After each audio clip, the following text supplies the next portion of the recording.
This tutorial demonstrates how to log into the ProNet database, tours around the opening screens, toolbars and menus, sets up diary sharing, and changing your user preferences.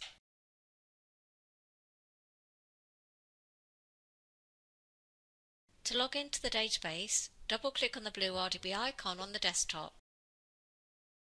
If you are a user on the virtual office, the Windows authentication is usually set as a default, which means that when logging into the database, the username and password screen shows briefly before the database loads.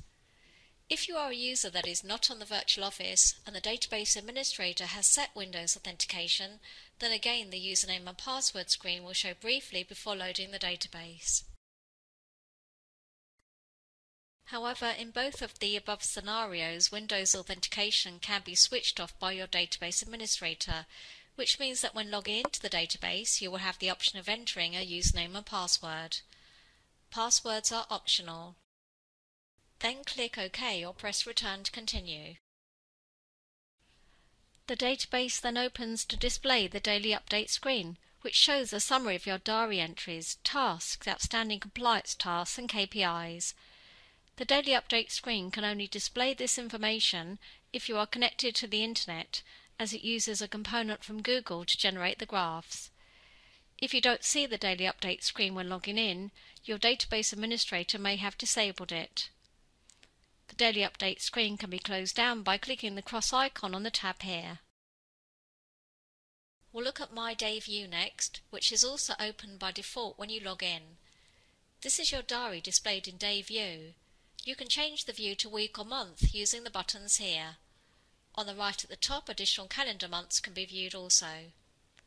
Under the heading Other Diaries, we can view other users' diaries by ticking the box next to their name. We'll view Kirsty's diary. The screen now splits to show your diary and Kirsty's diary side by side. In order to see other users' diaries, they have to share their diary with you. Likewise, if you want users to see your diary, you have to share your diary with them. This is done by right-clicking on the heading My Diary and choosing Sharing. The diary sharing screen opens to show that we're currently sharing our diary with Simone and Matt. To share your diary with additional users or user groups, click the buttons here. Set permissions in this section and sharing options below.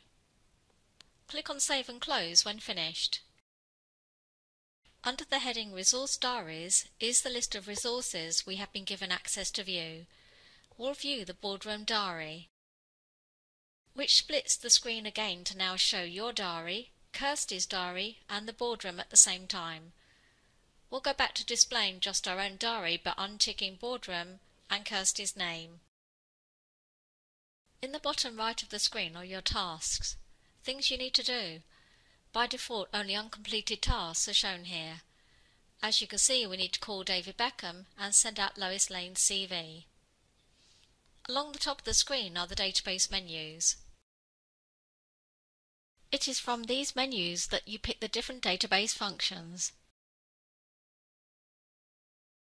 Beneath the menus is a toolbar which displays the most commonly used functions as buttons. This toolbar can be customized to show the functions that you frequently use. On the left at the top is the RDB Shortcuts toolbar. This is a navigation aid to help you move around the database. To display the RDB Shortcuts toolbar, move the mouse over the icon and you can see that toolbar glides into view. When you move your mouse away from the toolbar, it glides out of view. So you can show or hide the toolbar by moving the mouse. Alternatively, you can use the shortcut key F7 to open the RDB Shortcuts toolbar as well. Another shortcut key worth remembering is F1. This is online help and relational, which means that whatever screen you have open in ProNet, when you press the F1 key, the help screen will open with help on that screen. Let's press F1. And the help screen opens to show information on the diary and calendar. We'll close down the help screen by clicking the cross symbol here. Let's look at the RDB Shortcuts toolbar in more detail. As you can see, it's made up of 3 sections: Index, View and Search and Match, with the database functions displayed in each section. The headings are collapsible and expandable. You can also reorder the functions in the toolbar by dragging and dropping.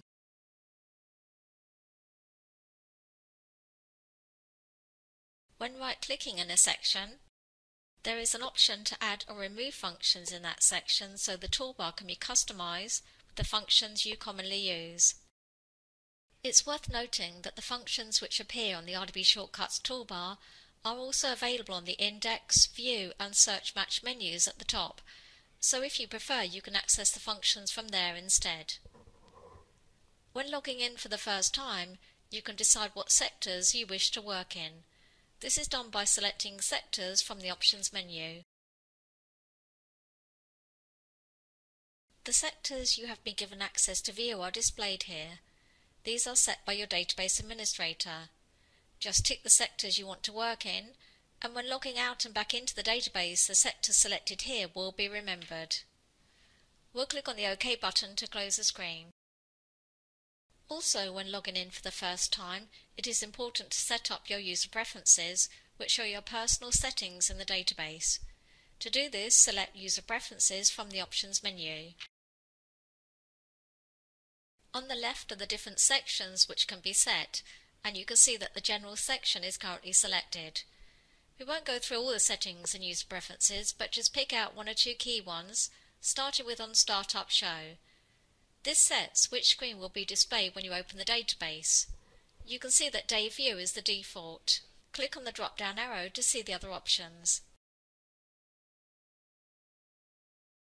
We'll look at Salutation next. The section Default Salutation Preferences dictates how records are listed on the main index, either as surname-forename or forename-surname. The main index is where all your client, contact and applicant information is stored. When viewing records, it is here you will see them ordered as surname-forename or forename-surname based on your user preference setting. When changing the setting and user preferences, it affects new records added to the main index after you change the setting. It does not retrospectively change the order of existing records in the main index. The section Default Salutation Dear dictates how the salutation is filled out on an applicant and contact record, depending on whether you want to address the person as Mr. Jones or Tom. Here is an example of a contact record. When entering the contact's name and surname, the database automatically enters the salutation based on your setting and user preferences. We'll click on Mail Service next. Add your email address into the Sender Email Address field here. It is not necessary to add an email address into the Reply Email Address field. However, if you leave this field blank, it will use the sender email address by default. Otherwise, enter an email address you would like to use for reply emails. In order to send emails from the database, you need to have your SMTP server settings set up. These can be obtained from your database administrator or IT department. We'll look at CV next. When sending CVs from the database, they will go as attachments to emails. You decide here what the attachment name will be, which defaults to candidate first name, surname. The options we've looked at in Salutation and CV affect how information is recorded in the database. Therefore, it is worth checking to see if there is a company policy on how these options should be set, to ensure that there is a consistent approach by all users as to how information is stored. Next, we'll look at letter/email. This is where you set up your email signature, which is then automatically added to emails you send from the database. This is assuming that the database templates have been set up to include the merging of email signatures. You can type directly into this screen. You can also copy or paste information into this screen by right-clicking, which gives you more formatting options including copy and paste.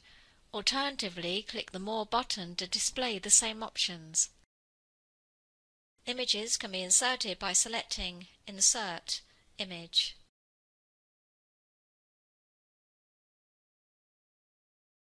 The Letter Preferences section is used when generating letters or documentation in the database.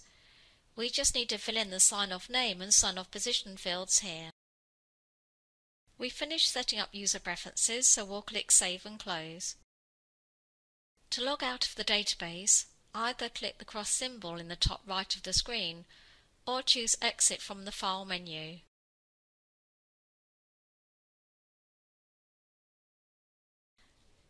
In this tutorial we have looked at logging into the RDB ProNet database, the opening screens of Daily Update and the Diary, viewing other users' diaries and resource diaries, setting up diary sharing, viewing the database menus and toolbars, the shortcut keys F7 to view the RDB Shortcuts toolbar and F1 for online help, setting up user preferences, and logging out of the database.